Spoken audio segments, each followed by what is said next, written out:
السلام عليكم ورحمة الله وبركاته. أصحابتي اليوتيوب maanta waxaan xusayaa muuqaal aan duubay 7 sano ka hor 8 sano 7 sano ka hor iyadoo jooga maanta oo kale uu la mid yahay jawi macaan oo roobaad oo qurux badan. jawiga waxa igu helinay saaxiibkay injineer Cabdicasiis Saciid Faarax. su'aalaan weydiiyay waxa ka mid ahaa ka waran maanta jawiga annaga oo maaragtay waqtiga cabirayna aragtida iyo waaqaca iyo maaragtay jawiga noocan oo kala ah roobaadka inuu magaaladeena Boosaaso ku yar yahay ayuu dhahay waxay ku fiican tahay maanta oo kale in noqoto dhacdo maanta oo kale in noqoto maalin la xuso videoga insha Allah description ku yaala YouTube-ka waxaan rabaa marka inaan isla ka faa'iideysto mawduucii waxyaabihii aan soo weydiiyay waxa ka mid ah maalintaas waxaan iri jawiga maanta iyo jawiga magaalada London ka waran oo magaalada London oo ah magaalooyinka Yurub oo ah badanaa magaalo jawi daruuraad haysta wuxuu yarniyahow dalkaas Ingiriiska ama magaalada London jawi kasta oo qurux badan ku haysatid waxa jira wax aad ku haysan baa jira dalkaaga waxa ku haysataa lahaanshiyo dareen baad ku joogaysaa marka jawigan isaga iyo dalkeena quruxda badan jawigu soo macaan yahay xeebtu sida u weyn tahay soo camiran oo soo dhisan oo khayrkii maaragtay ka dhumuuqdo masaajidu ka dhisan yihiin iskoolada ka dhisan yihiin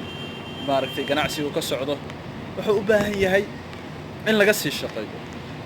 30 sano ka hor Boosaaso waxay ahayd magaalo yar oo aan maaragtay dad badan degnayn maanta magaalooyinka ugu waaweyn Soomaaliya waxaan saaranahay dhismayaasha ugu dhaadheer magaalada mid kamid ah midka ugu dheer marka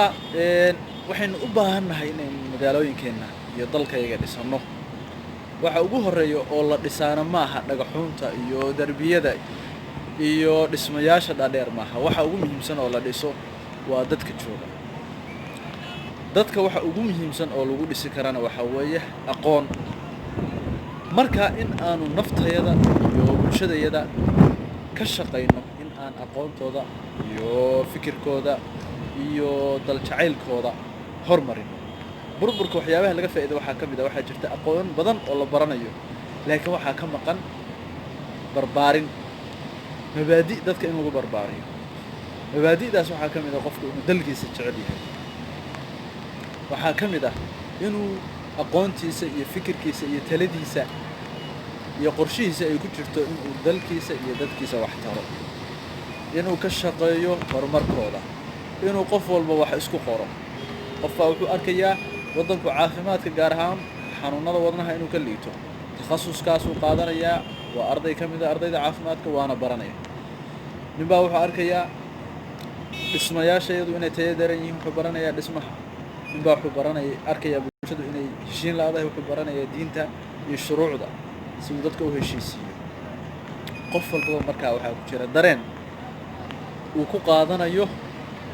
mas'uuliyad taas oo uu uga qayb qaadanayo in bulshadiisa wax ka dhiso waa sanad guuro cusub waa sanad guuro sharaf leh waa ilaahay mahadiis waxaan rajaynaynaa Boosaaso dhismaha hadda aan kor taagnahay markaas videoga aan sameeynay kama dhisnay laakiin maanta dhismahaas ka dhisan waxaan rajaynaynaa sanadaha soo socdana in dhismayaalka qurux badan magaalada ka dhismaan magaalada waxyaabaha ka jira waxa kamid ah looga qallayl baa ka jira wuxuu baahantay magaalada in dhir lagu beero dhir baan ku beeraynaa taladeeda iyo fikirkeeda iyo shaqadeeda qayb baan ku yeelanaynaa insha Allah wadankana insha Allah si guud ahaan waxaan ka shaqeynaynaa inuu wadankaygu noqdo wadan kamid ah wadamada adduunka ugu micnaha badan dadkiisu ugu sharaf badan yihiin lacagtiisa ciidiisa ciidankiisa iyo cimiladiisaba aan ilaalino waa shaqo qof walba ay tahay in uu maaragtay ku seexdo kuna soo tooso aad baa mahadsantiin daawashadiina fadlan hadaa ka heshay muuqaalkan la wadaaga asxaabtiina sidoo kale like siya sababtoo ah YouTube-ka video kasto like la siiyo wuxuu u bandhigay dad kale oo asxaabtaada ah sidoo kale subscribe hadaa siisaan waa gooniba